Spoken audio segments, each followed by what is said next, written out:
Aloha, mani sauc Venčeska Baltīka. Es esmu Rīgas drag karaliene, drag queen.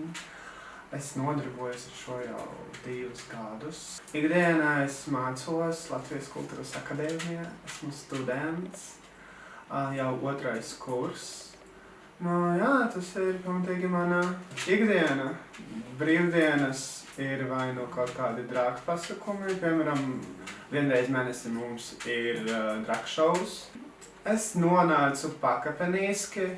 Pirmkārt, bērnībā es biju tāds teatrāls bērns, man patika pārģērbties, es taisīju visādas ģimenes svētkos šovus, koncertus. Pēc tam bija pauze, un visa mana ģimene, visam radniekam bija tāds, beidzot, varbūt tā kā tas viss beidzies, bet nē. Bija tā kā pauze, jo es biju tā kā teenageris, es meklēju sevi, un visi zina, ka īpaši Latvijā sabiedrība to nepieņēma, un man vienmēr bija tā kā tā sievišķīga puse. Es kaut kā mēģinu izlikties, ka esmu tā kā cits cilvēks, mēģināju to tā kā cīnīties ar šo, teiksim tā, iekšēji. Piedāvāju darbu top klubām, pēc tam es sāku uzstāties tur viens. Pēc gada es satīku sadraudzējos ar pārējiem drag queeniem, tur Amuna Devis, Roy Rogers, Courtney, praktiski visi, kuri eksistē Rīgā. Mēs kopā, burtiski 1 gadu atpakaļ kopā sākām savu šovu, Baltic Queens, un pēc tam Baltic Queens sadalījās Leftovers, un Baltic Queens ir trijota palika Amuna Devis, Steph Conter un Calypso Real.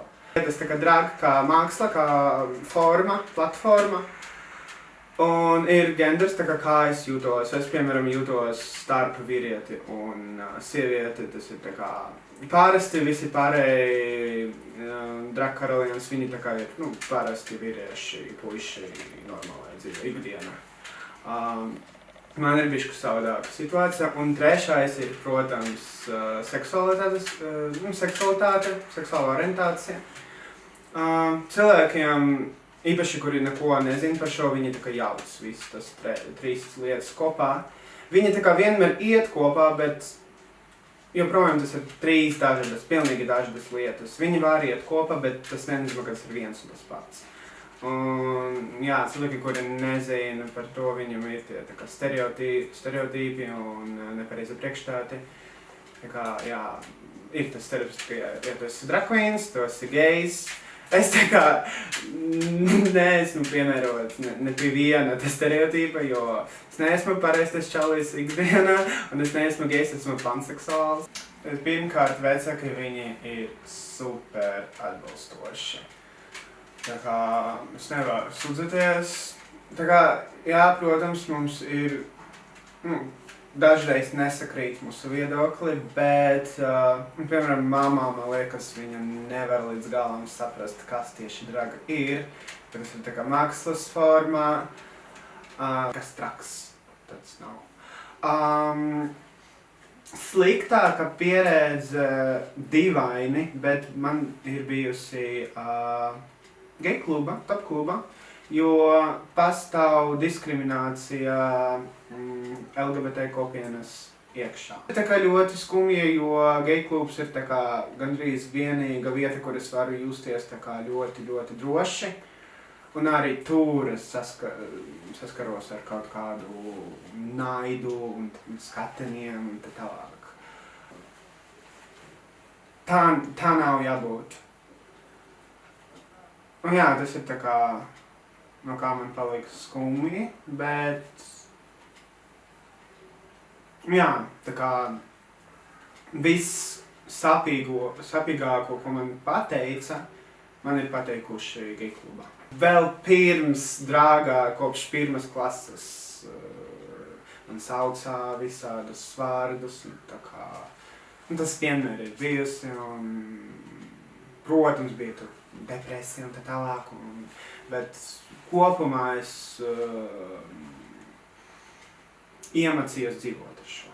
Un viņi kaut ko tur kliedz, visus tas vārdus, ka es nonākšu ellē, un tā kā gan kaut kādi pusauģi, tineidžeri, gan tā kā vecie cilvēki, tā kā pieauguši cilvēki, ļoti daudz tā kā reliģiski fanātiķi. Kas mēs esam, un tā kā tikai mēs esam skaļāk. Un tā arī pa dzīvē ir. Bet vienmēr var atrast kaut kādu veidu, kā var lēti kaut ko iepirkt. Piemēram, šitas ir tā kā humpalos 1 eiro. 1 eiro! Look at this! Tie bija mani pirmie sexy style, sex shops. 70 eiro. Tas bija mans pirmais liels pirkums. Uz naudām, kuru man uzdevināja uz dzimšanas dienu. Tādi viņi ir tā kā mazliet tādi, var redzēt, ka viņi ir tā kā dzīvoši dzīvi. Bet still, joprojām kalpo man ļoti mīlu šis. Tu vienkārši, ja tu tā kā izolējies no viss tā, tad tev tā kā... Protams, tas nav viegli. Tā kā dzīvot un saprast, kā reāli gandrīz viss pasauli tevi ienīst. Jā, protams, situācija paliek labāka arī Latvijā. Bet kopumā mēs esam viena liela tāda krasaina varavīksnes kopiena. Amerikas drag kultūra, scēna, tā kā, viss tā drag māksla, tas līmenis. Tas ir tas līmenis, kuram mums tā kā... Tas ir mūsu mērķis. Tas ir tā kā etalons. Ceru, un es ticu, ka mēs kādreiz nonāksim pie tā līmeņa. Un es gribētu, lai paliktu, protams, vairāk drag karalienēs, bet arī negribu, ja negribu konkurenci. Nē, bet tā kā pašlaik Rīgā un vispār Latvijā ir kaut kādi 6-7 drag karalienes. Un tā kā, kuri tā kā aktīvi darbojas un ir tā kā plus-mínus pazīstami, ieskaitot mani. Un mēs ir tie cilvēki, kuri tā kā no nulles būvējām šo kultūru šeit, Latvijā, un tā kā attīstam to no nulles. Un mēs arī turpināsim to darīt, un es ceru, ka būs jaunākas paudzes, kur arī turpinās kādreiz lietu, ko mēs kādreiz sākam.